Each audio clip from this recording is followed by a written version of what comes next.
अष्टावक्र गीता अद्वैत वेदांत का ग्रंथ है, जिसमें ऋषि अष्टावक्र और राजा जनक के संवाद का संकलन है। इस ग्रंथ का प्रारंभ राजा जनक द्वारा किए गए 3 प्रश्नों से होता है। ज्ञान कैसे प्राप्त होता है, मुक्ति कैसे होगी और वैराग्य कैसे प्राप्त होगा। ये 3 शाश्वत प्रश्न हैं जो हर काल में आत्मा अनुसंधानियों द्वारा पूछे जाते रहे हैं। ऋषि अष्टावक्र ने इन्हीं 3 प्रश्नों का संधान राजा जनक के साथ संवाद के रूप में किया है, जो अष्टावक्र गीता के रूप में प्रचलित है।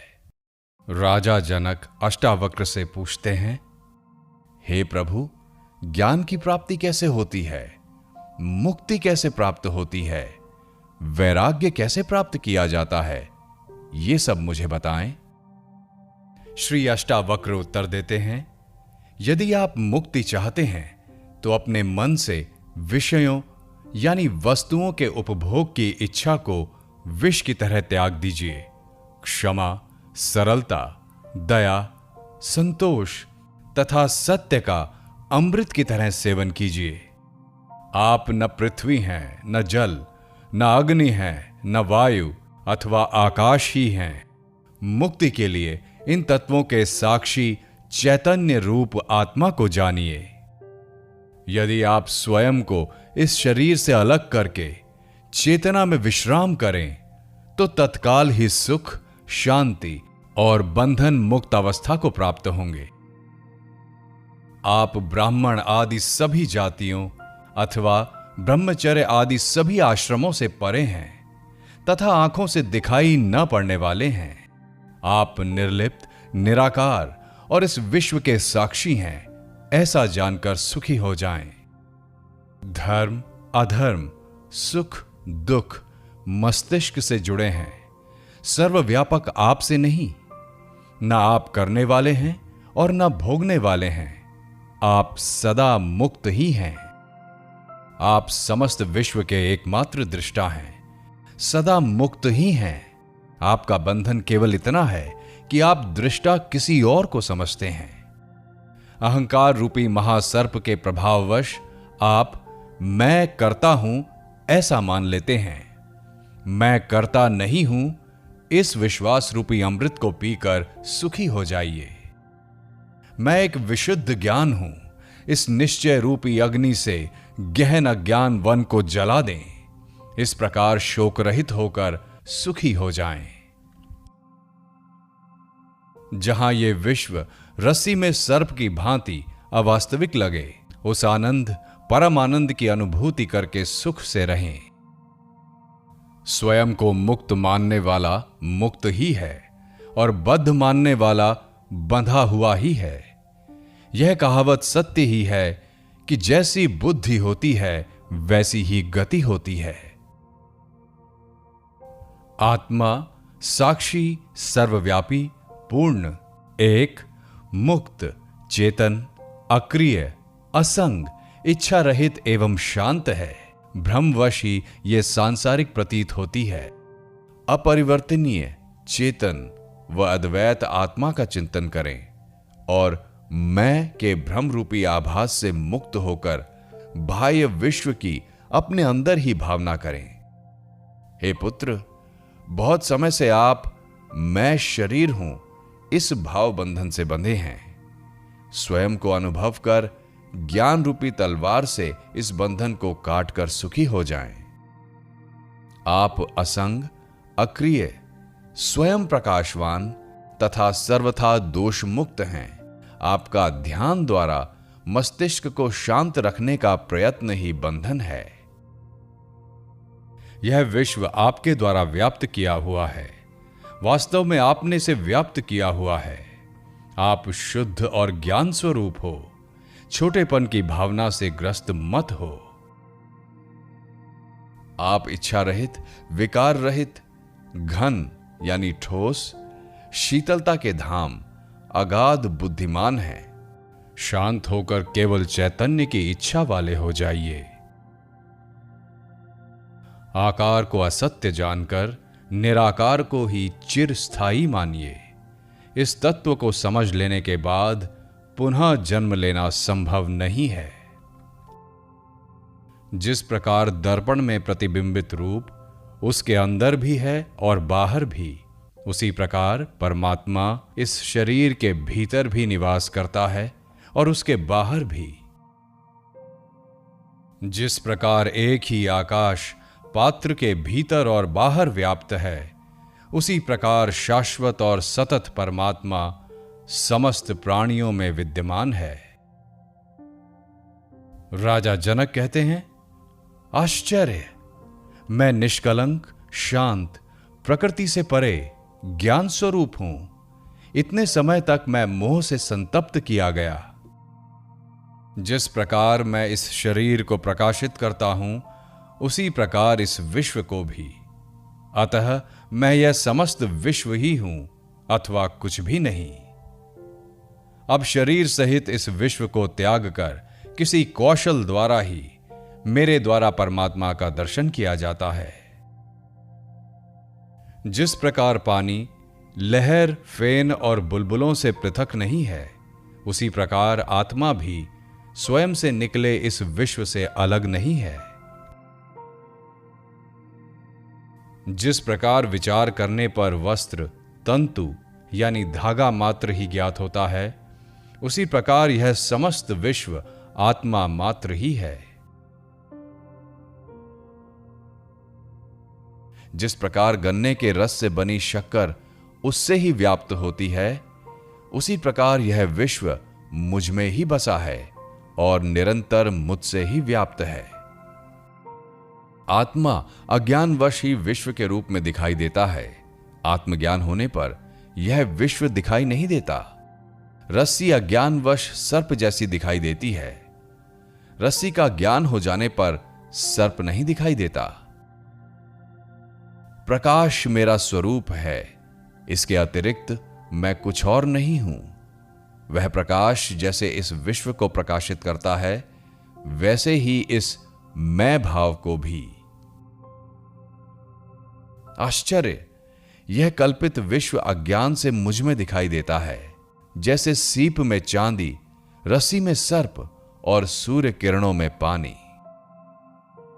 मुझसे उत्पन्न हुआ विश्व मुझ में ही विलीन हो जाता है, जैसे घड़ा मिट्टी में, लहर जल में और कड़ा सोने में विलीन हो जाता है।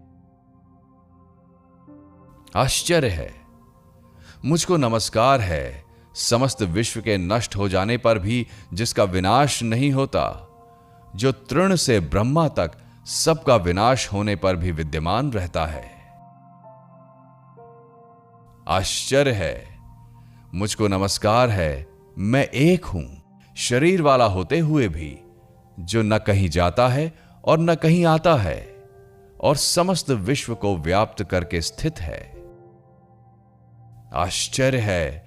मुझको नमस्कार है, जो कुशल है और जिसके समान कोई और नहीं है, जिसने इस शरीर को बिना स्पर्श करते हुए इस विश्व को अनादिकाल से धारण किया हुआ है। आश्चर्य! आश्चर्य है! मुझको नमस्कार है, जिसका यह कुछ भी नहीं है, अथवा जो भी वाणी और मन से समझ में आता है, वह सब जिसका है। ज्ञान, ज्ञेय और ज्ञाता ये तीनों वास्तव में नहीं हैं। ये तो अज्ञानवश दिखाई देता है। वह निष्कलंक मैं ही हूं। द्वैत सभी दुखों का मूल कारण है। इसके अतिरिक्त कोई और औषधि नहीं है कि ये सब जो दिखाई दे रहा है वह सब असत्य है। मैं एक चैतन्य और निर्मल हूं। मैं केवल ज्ञान स्वरूप हूं।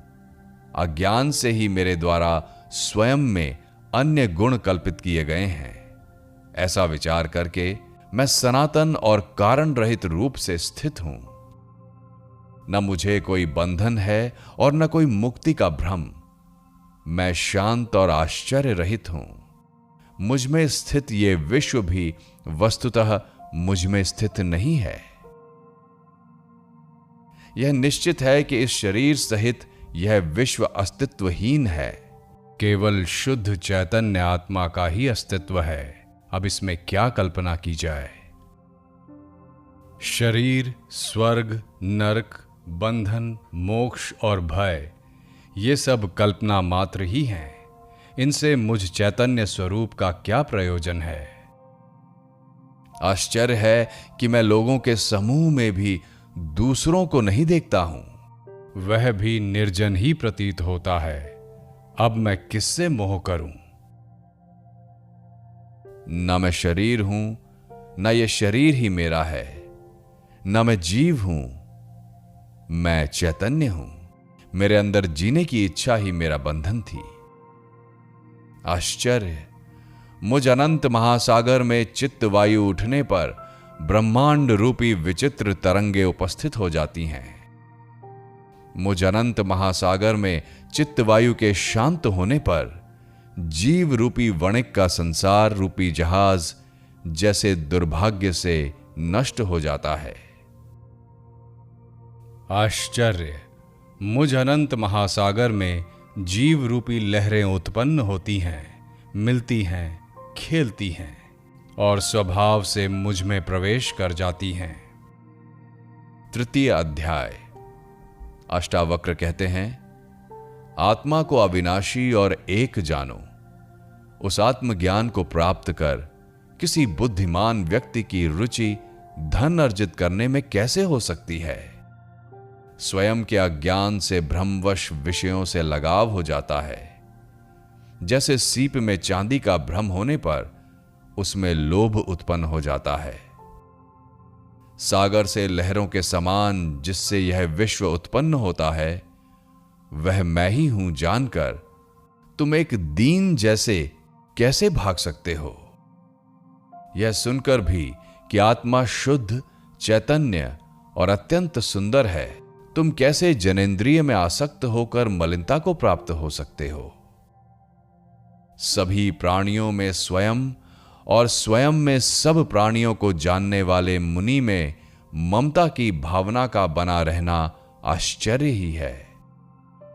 एक ब्रह्म का आश्चर्य लेने वाले और मोक्ष के अर्थ का ज्ञान रखने वाले का आमोद प्रमोद द्वारा उत्पन्न कामनाओं से विचलित होना आश्चर्य ही है। अंत समय के निकट पहुंच चुके व्यक्ति का उत्पन्न ज्ञान के अमित्र काम की इच्छा रखना, जिसको धारण करने में वह अत्यंत असशक्त है, आश्चर्य ही है। इस लोक और परलोक से विरक्त, नित्य और अनित्य का ज्ञान रखने वाले और मोक्ष की कामना रखने वालों का मोक्ष से डरना आश्चर्य ही है। सदा केवल आत्मा का दर्शन करने वाले बुद्धिमान व्यक्ति भोजन कराने पर या पीड़ित करने पर न प्रसन्न होते हैं और न क्रोध ही करते हैं। अपने कार्यशील शरीर को दूसरों के शरीरों की तरह देखने वाले महापुरुषों को प्रशंसा या निंदा कैसे विचलित कर सकती है। समस्त जिज्ञासाओं से रहित इस विश्व को माया में कल्पित देखने वाले स्थिर प्रज्ञा वाले व्यक्ति को आसन्न मृत्यु भी कैसे भयभीत कर सकती है। निराशा में भी समस्त इच्छाओं से रहित स्वयं के ज्ञान से प्रसन्न महात्मा की तुलना किससे की जा सकती है। स्वभाव से ही विश्व को दृश्यमान जानो, इसका कुछ भी अस्तित्व नहीं है। यह ग्रहण करने योग्य है और यह त्यागने योग्य। देखने वाला स्थिर प्रज्ञा युक्त व्यक्ति क्या देखता है। विषयों की आंतरिक आसक्ति का त्याग करने वाले, संदेह से परे, बिना किसी इच्छा वाले व्यक्ति को स्वतः आने वाले भोग न दुखी कर सकते हैं और न सुखी। चतुर्थ अध्याय। अष्टावक्र कहते हैं, स्वयं जानने वाला बुद्धिमान व्यक्ति इस संसार की परिस्थितियों को खेल की तरह लेता है। उसकी सांसारिक परिस्थितियों का बोझ लेने वाले मोहित व्यक्ति के साथ बिल्कुल भी समानता नहीं है। जिस पद की इंद्र आदि सभी देवता इच्छा रखते हैं, उस पद में स्थित होकर भी योगी हर्ष नहीं करता। उस ब्रह्म को जानने वाले के अंतःकरण से पुण्य और पाप का स्पर्श नहीं होता है। जिस प्रकार आकाश में दिखने वाले धुएं से आकाश का संयोग नहीं होता है। जिस महापुरुष ने स्वयं को ही इस समस्त जगत के रूप में जान लिया है, उसके स्वेच्छा से वर्तमान में रहने को रोकने की सामर्थ्य किसमें है? ब्रह्मा से तृण तक चारों प्रकार के प्राणियों में केवल आत्मज्ञानी ही इच्छा और अनिच्छा का परित्याग करने में समर्थ है। आत्मा को एक और जगत का ईश्वर कोई कोई ही जानता है। जो ऐसा जान जाता है उसको किसी से भी किसी प्रकार का भय नहीं है। पंचम अध्याय। अष्टावक्र कहते हैं, तुम्हारा किसी से भी संयोग नहीं है, तुम शुद्ध हो, तुम क्या त्यागना चाहते हो? इस अवास्तविक सम्मिलन को समाप्त करके ब्रह्म से योग एक रूपता को प्राप्त करो। जिस प्रकार समुद्र से बुलबुले उत्पन्न होते हैं, उसी प्रकार विश्व एक आत्मा से ही उत्पन्न होता है। यह जानकर ब्रह्म से योग को प्राप्त करो। यद्यपि यह विश्व आंखों से दिखाई देता है, परंतु अवास्तविक है। विशुद्ध तुम में इस विश्व का अस्तित्व उसी प्रकार नहीं है जिस प्रकार कल्पित सर्प का रस्सी में। यह जानकर ब्रह्म से योग को प्राप्त करो।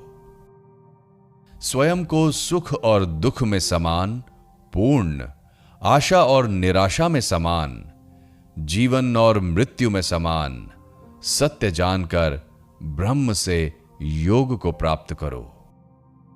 षष्ठ अध्याय। अष्टावक्र कहते हैं, आकाश के समान मैं अनंत हूं और यह जगत घड़े के समान महत्वहीन है।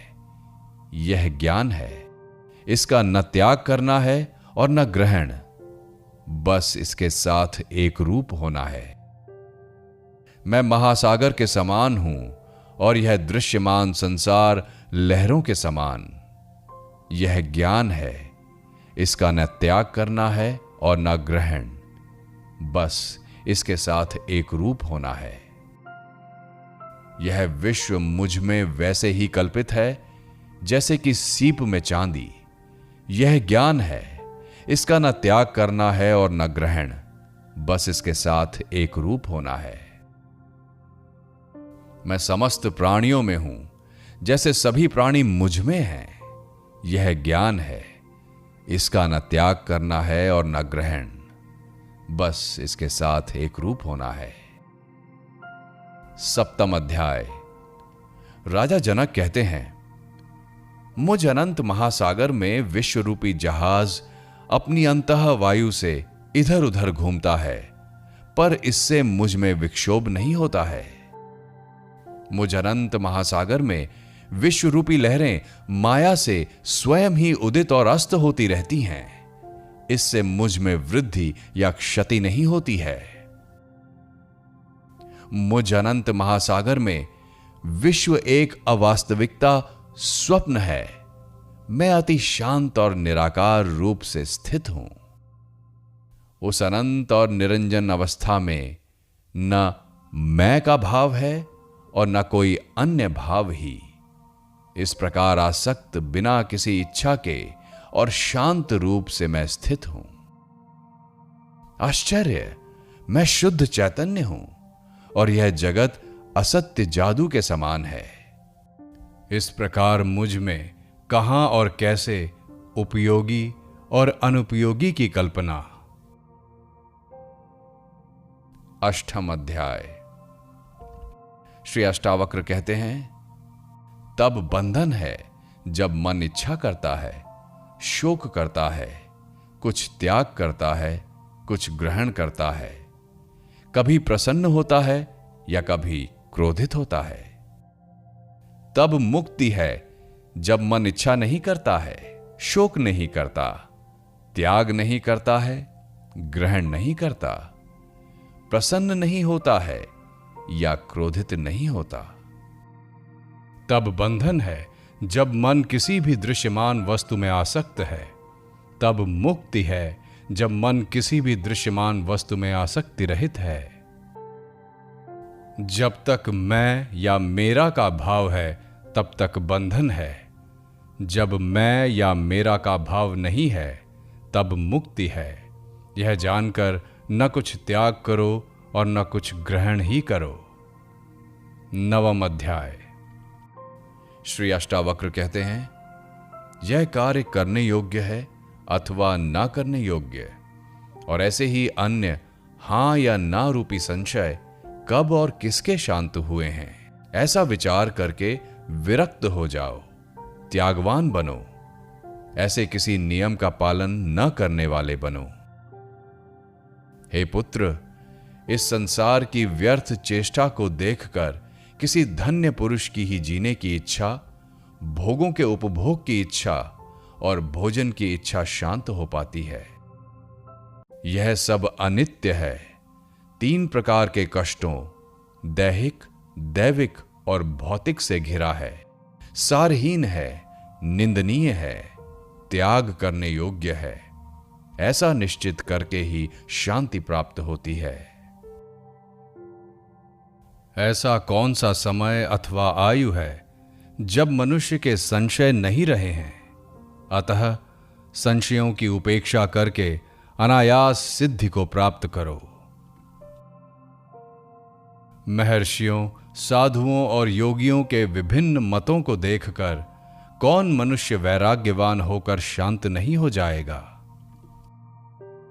चैतन्य का साक्षात ज्ञान प्राप्त करके वैराग्य और समता से युक्त कौन गुरु जन्म और मृत्यु के बंधन से तार नहीं देगा? तत्वों के विकार को वास्तव में उनकी मात्रा के परिवर्तन के रूप में देखो। ऐसा देखते ही उसी क्षण तुम बंधन से मुक्त होकर अपने स्वरूप में स्थित हो जाओगे। इच्छा ही संसार है, ऐसा जानकर सबका त्याग कर दो। उस त्याग से इच्छाओं का त्याग हो जाएगा और तुम्हारी यथा रूप अपने स्वरूप में स्थिति हो जाएगी। 10वां अध्याय। श्री अष्टावक्र कहते हैं, कामना और अनर्थों के समूह धन रूपी शत्रुओं को त्याग दो। इन दोनों के त्याग रूपी धर्म से युक्त होकर सर्वत्र विरक्त हो जाओ। मित्र, भूमि, कोषागार, पत्नी और अन्य संपत्तियों को स्वप्न की माया के समान 3 या 5 दिनों में नष्ट होने वाला देखो। जहां जहां आसक्ति हो उसको ही संसार जानो। इस प्रकार परिपक्व वैराग्य के आश्रम में तृष्णा रहित होकर सुखी हो जाओ। मात्र तृष्णा ही स्वयं का बंधन है। उसके नाश को मोक्ष कहा जाता है। संसार में अनासक्ति से ही निरंतर आनंद की प्राप्ति होती है। तुम एक अद्वितीय, चेतन और शुद्ध हो तथा यह विश्व अचेतन और असत्य है। तुम में अज्ञान का लेश मात्र भी नहीं है और जानने की इच्छा भी नहीं है। पूर्व जन्मों में बहुत बार तुम्हारे राज्य, पुत्र, स्त्री, शरीर और सुख का तुम्हारी आसक्ति होने पर भी नाश हो चुका है। पर्याप्त धन, इच्छाओं और शुभ कर्मों द्वारा भी इस संसार रूपी माया से मन को शांति नहीं मिली। कितने जन्मों में शरीर, मन और वाणी से दुख के कारण कर्मों को तुमने नहीं किया। अब उनसे विरक्त हो जाओ।